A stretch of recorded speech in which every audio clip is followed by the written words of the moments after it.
Money गुरु के इस खास कार्यक्रम में आप सभी का स्वागत है। मैं हूं स्वाति रायना। नया साल यानी 2025, इसमें म्यूचुअल फंड में निवेश के लिए कहां है मौके?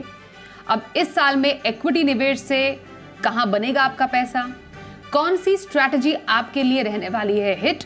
और साथ ही कुछ फंड जहां पर आप निवेश करके बन सकते हैं मालामाल, और एसेट एलोकेशन का क्या हो तरीका, इसी पर आज हमारी रहने वाली है खास चर्चा। इक्विटी में हिट स्ट्रैटेजी, साल 2025 में कहां बनेगा इक्विटी में पैसा, इसी पर खास बातचीत के लिए हमारे साथ दो खास एक्सपर्ट्स हैं, उनका परिचय करा देते हैं। फिनफिक्स की founder Prableen Vajpayee, mirror asset की head distribution Suranjana bore Thakur हमारे साथ हैं। प्रबलीन और सुरंजना, आप दोनों का बहुत स्वागत करते हैं आज के इस बेहद खास कार्यक्रम में। काफी एक्साइटमेंट है 2025 को लेकर लोगों की, क्योंकि हमने देखा 2024 में जो शेयर मार्केट है उसने जितना हंसाया उतना कुछ रुलाया भी जरूर। मतलब हाईज और लोज का साल हम 2024 को अगर कहें तो शायद गलत नहीं होगा। इसलिए मैं सुरंजना आपसे जानना चाहती हूँ, 2024 में आपको इक्विटी का हाल कैसा रहा? कौन से ऐसे हाईज थे और कौन से ऐसे लोज थे जो कि बाजार ने 2024 में देखे? Hi Swati, hi Prableen, and good evening to everybody, all your viewers. I think आप 2024 बहुत ही दिलचस्प ईयर रहा है शायद इक्विटी मार्केट्स के लिए। अगर आप देखोगे तो इंडियन मार्केट्स ने बहुत ही अच्छा परफॉर्म किया। एक्चुअली अगर आप देखोगे कैलेंडर ईयर बेसिस में तो लार्ज कैप्स ने ऑलमोस्ट 15% का रिटर्न दिया और मिड एंड स्मॉल कैप ने अबाउट 30% का रिटर्न दिया।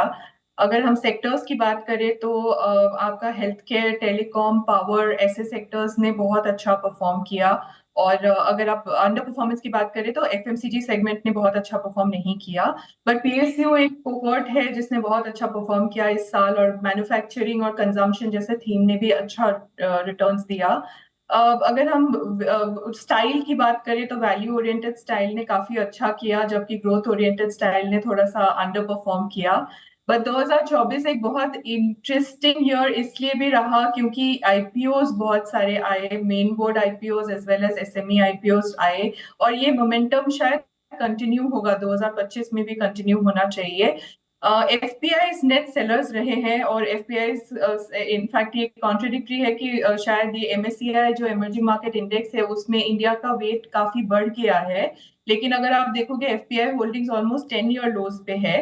But in contrast to that अगर आप देखोगे कि डीआईआई का बाइंग बहुत अच्छा रहा है, रिकॉर्ड बाइंग रहा है।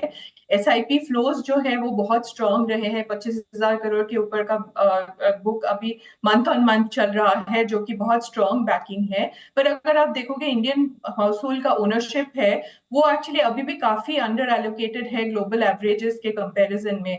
तो जिसकी वजह से हमें लगता है कि ये ट्रेंड शायद बरकरार रहेगा या स्ट्रॉन्गर हो जाएगा यहाँ से।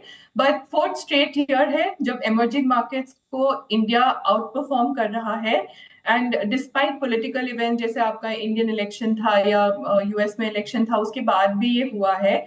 और बहुत सारे नेगेटिव साइड में अगर आप देखोगे शायद अर्निंग्स ग्रोथ बहुत थोड़े से मॉडरेट हुए हैं, that is not looking very promising right now. But urban slow down थोड़ा सा है और rural is coming back, but capex cycle का भी कम बैक का उम्मीद है। So that is I think grossly most of the जो सबसे इंपॉर्टेंट चीजें हुए हैं पूरे साल में। पर ओवरऑल अच्छा साल रहा है और 2025 से भी काफी उम्मीदें हैं।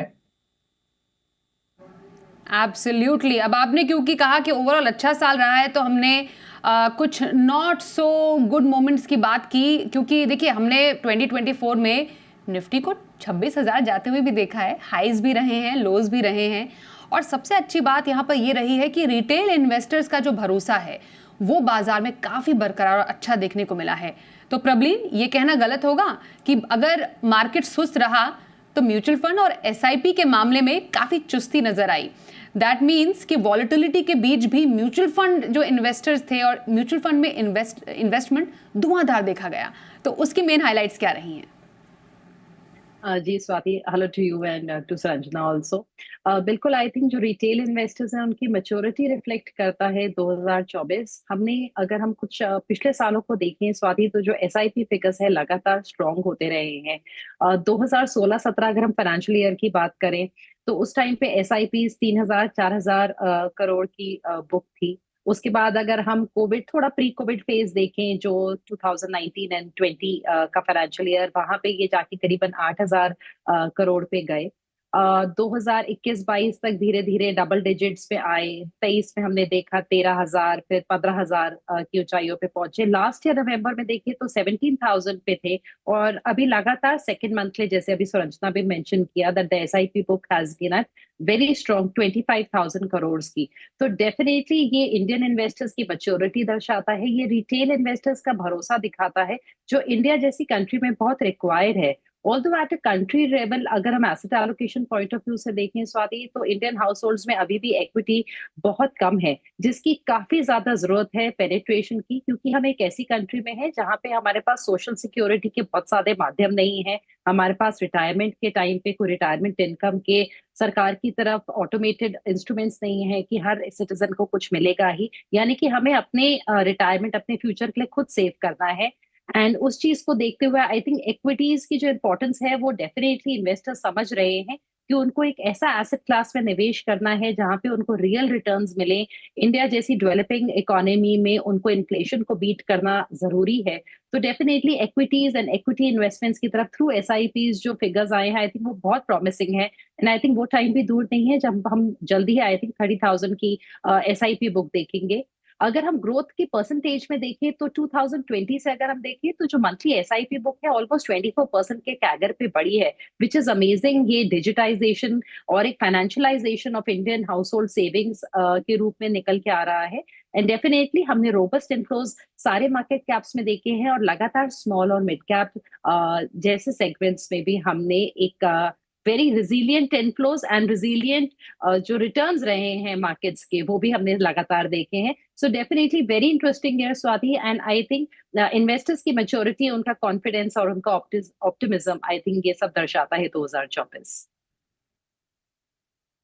2024 जो रिटेल इन्वेस्टर्स है उनका जो ऑप्टिमिज्म है वो दर्शाता है, और वो इन नंबर से भी, जैसा प्रबलीन ने भी बताया, काफ़ी पता चलता है। अगर 2016 में ही आपने लार्ज कैप में अपनी एसआईपी शुरू की थी तो 19 तक आपको 9% का रिटर्न ज़रूर देखने को मिला, पर यही रिटर्न दिसंबर 2024 आते आते लगभग 15% पर बन गया। यही मिड कैप में छोटे पीरियड के लिए फ्रॉम 2016 टू 2019, 30 साल में अगर आपको माइनस में रिटर्न दे रहा था तो दिसंबर 24 तक आपको लगभग 24% तक रिटर्न, मतलब लॉन्गर टर्म के लिए कितना फायदा हुआ। स्मॉल कैप में डेफिनेटली कहते हैं कि शॉर्ट टर्म की वोलेटिलिटी बहुत ज़्यादा होती है, -11% तो 3 साल में 16 से 2019 तक दिया। पर आप ये देखिए, आप 16 से अगर आप 2024 तक स्मॉल कैप में आप एसआईपी अपनी चालू रखते या रखी हुई हो तो लगभग 24% तक का एक रोबस्ट रिटर्न आपके सामने निकल कर आया है। तो definitely longer the investment through SIP ज़्यादा आपको फायदा होता नजर आता है, जिसका जिक्र प्रबलीन ने भी किया।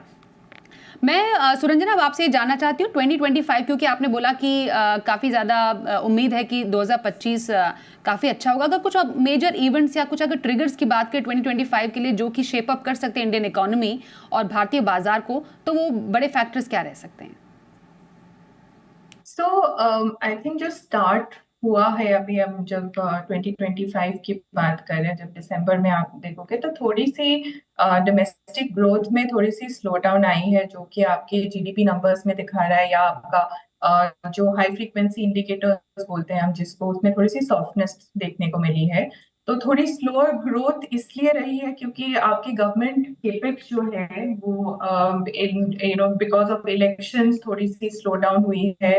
क्रेडिट ग्रोथ भी थोड़ी सी स्लो हुई है, और कंजम्पशन पैटर्न में थोड़ा सा, अर्बन कंजम्पशन में थोड़ा सा स्लो डाउन देखने को आया है।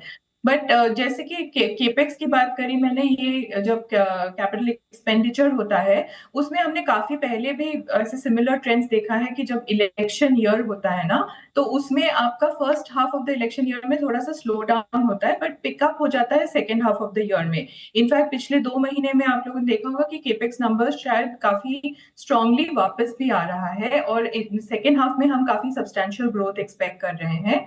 कंजम्पशन साइड में जब हम देखेंगे तो अर्बन साइड में कुछ थोड़ी बहुत वीकनेस है, लेकिन रूरल में बहुत टाइम बाद वापसी आ रही है, जहां पे आप अगर देखोगे ग्रीन शूट्स दिख रहा है कि ये जो आपका ट्रैक्टर सेल्स है, टू व्हीलर सेल्स है, वो काफी स्ट्रांगली वापस आ रहा है। रूरल सेंटिमेंट्स बेहतर हो रहे हैं, आपको जो रियल वेजेस है, रियल वेज का ग्रोथ काफी अच्छे से हो रहा है। तो इन्फ्लेशन फ्रंट में भी अगर आप देखोगे कि जो कोर इन्फ्लेशन है वो काफी बिनाइन रहा है, 4% के नीचे ही रहा है for a prolong period of time, जो कि सपोर्टिव हो जाता है फॉर पॉलिसी रेट कट, मतलब इंटरेस्ट रेट कट के लिए सपोर्टिव हो जाता है। कुछ ट्रिगर्स जो है, शायद union budget is something we will have to watch out for, क्योंकि उसमें अगर जो भी पॉलिसी स्टांस लिया जाता है, गवर्नमेंट की जो पॉलिसी के प्रायोरिटीज हो गए, वो एक इम्पॉर्टेंट चीज होगा। यूएस मार्केट्स में वॉलेटिलिटी जो है वो थोड़ा इंडियन मार्केट में भी आएगा, क्योंकि वहां पे एक न्यू एडमिनिस्ट्रेशन आ रहा है जो अगले महीने तक they will take over. US में रेट कट और ग्लोबल बड़े बैंक्स में भी काफी रेट कट्स की एक्सपेक्टेशंस है। लेकिन कोई जियोपॉलिटिकल सिचुएशंस भी अगर कोई फ्लेयर अप्स होती है, हमने देखा है मिडिल ईस्ट में बहुत कुछ चल रहा है वहां पे, और थोड़ा अगर कुछ फ्लेयर अप होता है वो एक ट्रिगर पॉइंट हो सकता है। अर्निंग्स ग्रोथ की एक्सपेक्टेशन है कि सेकेंड हाफ में थोड़ा और पिकअप हो सकता है। शायद हमें लगता है कि equities will continue to do well from a long term point of view, मतलब रोबस्ट आपके जो मैक्रो फंडामेंटल्स है ना वो बहुत रोबस्ट है, जिसकी वजह से वो लॉन्ग टर्म ग्रोथ की स्टोरी काफी स्ट्रांगली दिख रही है। लेकिन लिक्विडिटी कंडीशंस और डोमेस्टिक फ्लोज का जो पैटर्न है वो भी एक ट्रिगर पॉइंट रहेगा। अगर उसमें कुछ अनबन रहा तो शायद उसमें थोड़े मार्केट्स में थोड़ी करेक्शन दिख सकती है। चाइना का स्टिमुलस भी एक और चीज है, उसमें क्या पैटर्न्स रहे और उसकी वजह से ग्लोबल फ्लोज कैसे रहे, वो भी एक पैटर्न हो सकता है। लेकिन नेट नेट थोड़ी वॉलेटाइल ईयर रहेगी शायद, लेकिन उसमें से भी काफी ग्रीन शूट्स दिखने को आ रहे हैं, जो कि लॉन्ग टर्म ग्रोथ के लिए आज के दिन में या अगले साल अगर कोई एंटर भी करे 3 to 5 ईयर होराइजन लेके चले, तो इंडियन इक्विटीज में तो अच्छे पैसे बनाने का प्रोबेबिलिटी बहुत हाई है। Absolutely. Suranjana, on that thought आपने बोला कि डेफिनेटली थोड़ी वॉलेटिलिटी है, लेकिन तमाम जो एक्सपर्ट्स हैं उनका तो काम ही है निवेशकों को बताना कि ये जो आपने ग्रीन शूट्स की बात की, जो मौके हैं वो कहाँ पर है। मैं प्रबलिन इसी पर आपके पास आती हूँ। हम क्योंकि कह रहे हैं कि अब ऐसे माहौल में पैसा कहाँ बनेगा। अगर आपका एक मीडियम टर्म या लॉन्ग टर्म का नजरिया है वैसे बाजार में, हम बहुत छोटी छोटी अवधि के लिए तो नहीं देख रहे हैं, हम तो चाह रहे हैं कि लॉन्ग टर्म में वेल्थ क्रिएशन हो। तो आपकी नज़र में एक मीडियम टर्म होराइजन और एक लॉन्ग टर्म होराइजन के हिसाब से कौन सी कैटेगरीज है इन्वेस्टर्स के लिए जो निवेश करने के लिए सही है? जी, स्वाति, आई थिंक जिस जंक्चर पे हम खड़े हैं डेफिनेटली 2025 के लिए ऑप्टिमिज्म है, पर एट द सेम टाइम जैसे अभी सुरंजना ने बोला, there are triggers and I think right starting from the US administration coming, जो जनवरी में आएगी, उसके बाद हमारा बजट, हमारी अर्निंग्स कैसे होती हैं, कौन से फिस्कल और मॉनेटरी पॉलिसीज लेके आती है for the growth revival India में। सो काफी सारी चीजें होंगी जो हमें सामने देखने को मिलेंगी। एंड आई थिंक इस बीच में अगर हमने अपना पैसा लगाना है तो इस टाइम पे एक रिस्क रिटर्न ट्रेड ऑफ के हिसाब से I feel the large caps look slightly better अगर आपका मीडियम टर्म होराइजन है। इस टाइम पे अगर हम देखें, हम मार्केट कैप के अगर हिसाब से देखें, तो जो स्मॉल कैप्स और मिड कैप्स की कंट्रीब्यूशन है वो ओवरऑल करीबन 19 और 20% है, यानी कि ऑलमोस्ट 39% है। जबकि जो लार्ज कैप्स का कंट्रीब्यूशन है to the overall market cap, वो काफी इयर्स अगर हम 2013 से अब तक का देखें, so it's at lower at about 47%। So overall Swati, अगर आपका मीडियम टर्म का होराइजन है 5 साल तक, तो मुझे लगता है आपके पोर्टफोलियोज थोड़े से ज्यादा लार्ज कैप टिल्टेड होने चाहिए। लार्ज कैप टिल्टेड होने से आप एक लार्ज कैप फंड में पैसा लगा सकते हैं, एक्टिव या पैसिव। आप फ्लेक्सी कैप्स में पैसा लगाइए, जो ज्यादातर लार्ज कैप्स में ही पैसा लगाते हैं, उनका मैक्सिमम स्कीम्स का एलोकेशन टुवर्ड्स लार्ज कैप रहता है। या फिर आप हाइब्रिड्स में जाइए, जैसे कि आपकी मल्टी एसेट एलोकेशन कैटेगरी हो गई, डायनेमिक एसेट एलोकेशन हो गए, या एग्रेसिव हाइब्रिड। सो आप थोड़ा सा यहाँ पे हल्का सा अपना रिस्क को मैनेज करते हुए आप थोड़ा अपना लार्ज कैप्स में ज्यादा रहेगी। अगर आपके लॉन्ग टर्म के पोर्टफोलियोज हैं, देन डेफिनेटली हम उन सब अपॉर्चुनिटीज का अपने पोर्टफोलियो में फायदा उठाना चाहते हैं जो हमें मिड कैप्स और स्मॉल कैप्स देते हैं। सो लंबे समय का अगर आपका पैसा है तो आप डेफिनेटली स्मॉल कैप्स और मिड कैप्स में आपकी इन्वेस्टमेंट्स को आप चलते रहने दीजिए, और आप एसआईपी और स्टैगर्ड अप्रोचेस के थ्रू अपनी एसआईपी करिए, वहां पे एसटीपी करिए, और डेफिनेटली एलोकेशन लीजिए मिड एंड स्मॉल कैप में, और उसके साथ साथ आप अपने लार्ज कैप का हिस्सा भी रखिए। एंड वहां पे आप फिर मल्टी कैप जैसी कैटेगरीज को यूटिलाइज कर सकते हैं। So less up to 5 years थोड़ा ज्यादा लार्ज कैप ओरिएंटेड, 5 years के बियॉन्ड जो आपके लॉन्ग टर्म के पोर्टफोलियोज है, वहां डेफिनेटली आपकी एलोकेशन मिड स्मॉल कैप में थ्रू स्पेसिफिक फंड्स या फिर एक मल्टी कैप जैसे फंड के थ्रू होनी चाहिए। एंड स्वाति, ये इसलिए इंपॉर्टेंट है, जो आपने शुरू में एक एग्जाम्पल दिया था कि 3 साल की जब हम एसआईपी की बात करते हैं, तब हमारे लार्ज कैप ने हमें 16 में अगर हमने एसआईपी शुरू की थी तो भी पॉजिटिव रिटर्न दे दिए थे। पर जो मिड कैप और स्मॉल कैप से वहां हमें काफी पेशेंस चाहिए होता है, और अगर हम पुराने डेटा को एनालाइज करें तो ऑलमोस्ट 5 years का एक ऐसा पीरियड आता है जहां पे जाके हम देखते हैं कि रोलिंग रिटर्न की बेसिस पे आपके नेगेटिव रिटर्न्स खत्म होने लगते हैं। तो अगर आपका पैसा 5 साल से कम का है, आप मत लगाइए स्मॉल और मिड कैप में। नया एलोकेशन की बात हो रही है, बिकॉज वहां पे जैसे अभी जो एग्जांपल में हमने देखा था कि 3 साल के बाद भी आपकी एसआईपीज बहुत ही कम या फिर नेगेटिव रिटर्न्स दे सकती है, तो आप वहां हताश हो सकते हैं। लंबे समय का पैसा है, जरूर लगाइए। सो ब्रॉडली ये एलोकेशन निवेशकों को 25 के लिए लेके चलना चाहिए। ओके, और कौन से फंड्स हैं, कौन सी कैटेगरीज में हैं जो कि 2025 में लग रही है प्रॉमिसिंग? दोनों एक्सपर्ट्स की लेंगे राय यहाँ पर भी। एक छोटे से ब्रेक के लिए रुकते हैं, बने रहिए हमारे साथ।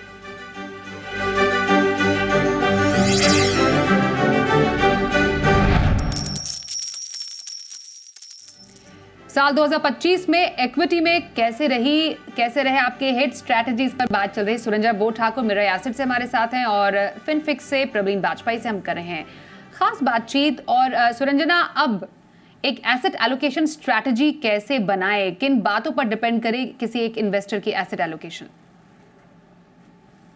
आई थिंक एसेट एलोकेशन, जैसे कि हम बोलते हैं कि यूजुअली पोर्टफोलियो क्रिएट करने में एसेट एलोकेशन एक बहुत इंपॉर्टेंट रोल निभाता है। स्टडीज से कि 90% रिटर्न्स आपके करेक्ट एसेट एलोकेशन से होता है, ना कि मार्केट को टाइमिंग करने में नहीं होता है या सिक्योरिटी सिलेक्ट करने की से नहीं होता है। एक्चुअली आपको एसेट एलोकेशन से होता है। लेकिन आज के दिन में अगर आप देखोगे तो सारे मार्केट कैप्स का थोड़ा सा वैल्यूएशन प्रीमियम पे चल रहा है, एंड ये लॉन्ग टर्म एवरेजेस के मुकाबले लार्ज कैप हो, मिड कैप हो, स्मॉल कैप, सब सेगमेंट में थोड़ा सा ओवर वैल्यूएशन है। लेकिन अगर आप देखोगे तो ये अंडरलाइन जो इनके अर्निंग्स ग्रोथ है, वो भी अगर सपोर्ट करते हैं इस वैल्यूएशन को at current levels, then it is good enough. So I think interesting ये है कि अगर आप प्रिवेलिंग अभी के दिन के जो पीईज है वो अगर आप कंपेयर करोगे 2021 के साथ, तो आज के दिन में भी एक्चुअली अगर आप इन्वेस्टेड पीक ऑफ 2021 के पीज पे अगर आप इन्वेस्टेड हो तो फिर भी आपने डबल डिजिट अच्छे रिटर्न्स बना लिए होंगे mid and small cap segment में भी। हमें लगता है कि अक्रॉस मार्केट कैप्स क्या हुआ है कि मार्केट काफी डीप हुआ है, नंबर ऑफ अपॉर्चुनिटीज जो है वो काफी बढ़ गए हैं। सो हालांकि आज के दिन में शायद अगर लार्ज कैप रिलेटिवली थोड़ा ज्यादा अट्रैक्टिव लग सकता है, लेकिन अगर आप थोड़ा लॉन्गर होराइजन की तरफ देखोगे तो अगर आपके पोर्टफोलियो में enough mid and small cap नहीं हो तो शायद आप इनफ वेल्थ नहीं क्रिएट कर पाओगे। क्या ऐसा हुआ है कि पिछले कुछ सालों में अगर आप देखोगे तो नंबर ऑफ सेक्टर्स, सब सेक्टर्स ऑल्सो जो एक्सपोजर आपको सिर्फ मिड एंड स्मॉल कैप के जरिए मिल सकता है वो आप लार्ज कैप में नहीं मिल सकता। बहुत सारे ऐसे इंटरेस्टिंग सेक्टर्स है जहां पे एक ही अपॉर्चुनिटी आपको लार्ज कैप में दिखेगा लेकिन 25 अपॉर्चुनिटीज स्मॉल कैप या मिड कैप में दिखेगा। सो विच इज वाई हमें लगता है कि ये जो इन तीनों के बीच का जो एलोकेशन है वो एक इन्वेस्टर के risk appetite, financial goal, time horizon, ये सब के बीच का एक रिजल्ट हो सकता है। लेकिन एलोकेशन हर सेगमेंट में होना चाहिए। आज के दिन में शायद एंटर करने के लिए फ्लेक्सी कैप एक बहुत अच्छा कैटेगरी है, मल्टी कैप अच्छा कैटेगरी है, और इनमें से अगर आप देखोगे अगर कोई भी सेगमेंट में ओवर एलोकेशन हो गया है, फॉर एग्जांपल पिछले एक साल में अगर किसी सेगमेंट ने बहुत अच्छा कर दिया और वो आपके पोर्टफोलियो में बहुत ज्यादा भर गया है, तो आप उसको रीइवैल्यूएट या रिकंस्ट्रक्ट करने के लिए ये बहुत अच्छा टाइम हो सकता है, रीबैलेंसिंग करने के लिए, जहां पे आप अपने रिस्क एपेटाइट के हिसाब से लॉन्ग और टाइम होराइजन को अकाउंट करके आप कितना एक्सपोजर किस सेगमेंट पे लेना चाहते हो आप देखना शायद इट्स अ गुड। तो सुरंजना, आपके व्यू में जैसा आपने बताया कि डाइवर्सिफाइड इक्विटी फंड में अभी अच्छे इन्वेस्टमेंट के मौके हैं। फ्लेक्सी कैप, मल्टी कैप आपको डाइवर्सिफिकेशन के लिहाज से काफ़ी अच्छा लग रहा है और डेफिनेटली एक ही कैटेगरी में आप ओवर एक्सपोज ना हो, क्योंकि आपने बोला कि रिस्क प्रोफाइल के हिसाब से आपको एसेट एलोकेशन करना चाहिए। मैं प्रबलीन आप ही से जान लेती हूँ, एक लो रिस्क, एक मॉडरेट रिस्क, एक हाई रिस्क के लिए एक जो परफेक्ट जो एलोकेशन हो with in equity debt, sorry not equity debt, large cap, mid cap और स्मॉल कैप, वो आपका परसेंटेज क्या रहेगा? Very crisply. जी स्वाति, कंसिडरिंग कि वो अपने गोल्स वगैरह को फैक्टर इन करेंगे, अगर एक स्ट्रक्चर मुझे देना हो तो अगर कोई कंजर्वेटिव है पर इक्विटी में निवेश करते हैं तो मेरे ख्याल से उनका 80 से 90% पैसा लार्ज कैप्स में हो, 10 से 20% जो डिपेंड करता है वो क्या एलोकेशन ले लें लार्ज कैप में, सो 10 to 20% जो उनका बचता है वो मिड कैप्स में रह सकता है और थोड़ा एलोकेशन 5% तक वो ले सकते हैं स्मॉल कैप में, अगर वो समझ पाते हैं कि स्मॉल कैप्स में ज्यादा हार्ड फॉल्स आती हैं। अगर मॉडरेट रिस्क के इन्वेस्टर हैं तब मेरे ख्याल से 60 to 65% उनका लार्ज कैप्स में रह सकता है और बचा हुआ 30 से 35% mid caps and small caps में रह सकता है। और अगर हाई रिस्क टेकर है तब भी मुझे लगता है उनका कोर लार्ज कैप्स में 40 to 45% डेफिनेटली होना चाहिए और बचा हुआ जो उनका 55% से 60% तक डेफिनेटली फिर वो मिड कैप्स और स्मॉल कैप्स में जा सकते हैं। और ये ओवरऑल उनको देखना है, सिर्फ ये 3 कैटेगरी के फंड्स नहीं उठाने। फ्लेक्सी कैप लेते हैं तो उसमें भी किस टाइप का फंड चुना है, मल्टी कैप लेते हैं तो उसमें भी उनको मिड और स्मॉल भी मिल रहा होगा, लार्ज कैप भी मिल रहा होगा, बट ये एक ब्रॉडर स्ट्रक्चर है जो इन्वेस्टर्स देख सकते हैं कि वो किस कैटेगरी को बिलोंग करते हैं एंड अकॉर्डिंगली थोड़ा सा अपना उसको चेंजेस करके अपने लिए एक एलोकेशन चूज कर सकते हैं। एब्सोल्युटली। अब बिल्कुल शो के अंत में है, हम दोनों ही हम एक्सपर्ट्स के कुछ फेवरेट कैटेगरीज या फंड जानेंगे। सुरंजना, वेरी क्विकली कोई 5 टिप्स में इनफैक्ट आपसे जानना चाहती हूँ, क्योंकि आपने कैटेगरीज पे चर्चा की for investment in new year. I think आप एक तो रिस्क प्रोफाइल के हिसाब से इन्वेस्टेड रहना चाहिए जहां पे भी इन्वेस्टमेंट है। आई थिंक SIPs में एलोकेशंस कंटिन्यूड रखना चाहिए। मार्केट की वॉलेटिलिटी से डर के निकलना नहीं चाहिए। लेकिन अगर आप फ्रेश एलोकेशन की बात कर रहे हो तो large cap, flexi cap, multi cap, ये तीनों कैटेगरीज बहुत अच्छे हैं अभी इक्विटी में। अगर किसी का अंडर एलोकेशन है मिड या स्मॉल में, वो भी एक अच्छे फंड में, अच्छे स्मॉलर साइज्ड फंड में डालने से काफी अच्छा रिटर्न्स बन सकता है। यहाँ से हाइब्रिड एक अच्छा कैटेगरी है जो अभी देखना चाहिए शायद, बिकॉज वहां पे एसेट एलोकेशन भी हो सकता है एंड वो कोर पोर्टफोलियो का पार्ट हो सकता है। थीमेटिक फंड्स में अगर आप देखोगे, कंजम्पशन एक बहुत इंटरेस्टिंग फंड है इस टाइम पे, क्योंकि कंजम्पशन साइकिल की रिकवरी एक्सपेक्टेड है और बैंकिंग फाइनेंशियल भी इन थीमेटिक्स बहुत इंटरेस्टिंग लग रहा है। स्पेशली जो प्राइवेट सेक्टर बैंक्स की तरफ टिल्टेड फंड्स है वहां पे बहुत अच्छा अपसाइड दिख सकता है, क्योंकि बहुत अच्छी क्वालिटी के companies are looking very cheap at this moment. Gold भी बहुत अच्छा लग रहा है इस साल के लिए। एंड आई थिंक हम इक्विटी की कॉन्वर्सेशन कर रहे हैं, लेकिन फिक्स्ड इनकम भी इस साल के लिए बहुत अच्छा दिख रहा है, क्योंकि हम इंटरेस्ट रेट साइकिल के कट के बिगिनिंग में बैठे हुए हैं। Okay, and last but not the least, Prabhleen, आपके टॉप 5 इक्विटी फंड्स। स्वाति, इसमें मैं 3 पैसिव फंड्स गिनाऊंगी। एक है Nifty 50 equal weight strategy for large cap exposure, then हो गया mid cap 150 index for mid cap exposure, एक momentum approach Nifty 200 momentum 30 index, ये लार्ज और मिड दोनों को कैच करेगा और मोमेंटम स्टॉक्स को पकड़ेगा पोर्टफोलियो में। इसका बैलेंसिंग के लिए ICICI का इंडिया अपॉर्चुनिटीज फंड जो थोड़ी सी कॉन्ट्रेरियन अप्रोच लेता है, अंडर वैल्यूड स्टॉक्स को उठाता है, and small caps में Tata small cap. So these 5 funds, I think they can make a complete portfolio. जो long term investors हैं उनके लिए 8 से 10 साल की व्यू के साथ। बिल्कुल, तो ये रही आपके लिए इक्विटी में हिट स्ट्रैटेजी, तमाम एसेट एलोकेशन टेक्निक्स, कहां पर इन्वेस्टमेंट करें, किस तरीके से निवेश करें, ये हमने जाना। बहुत बहुत धन्यवाद आपका प्रबलीन और सुरंजना हमारे साथ इस आज के न्यू ईयर स्पेशल मनी गुरु एपिसोड में शामिल होने के लिए। एक छोटे से ब्रेक का भी वक्त हो गया है, पर खबरें जारी रहेंगी। देखते रहिए जी बिजनेस।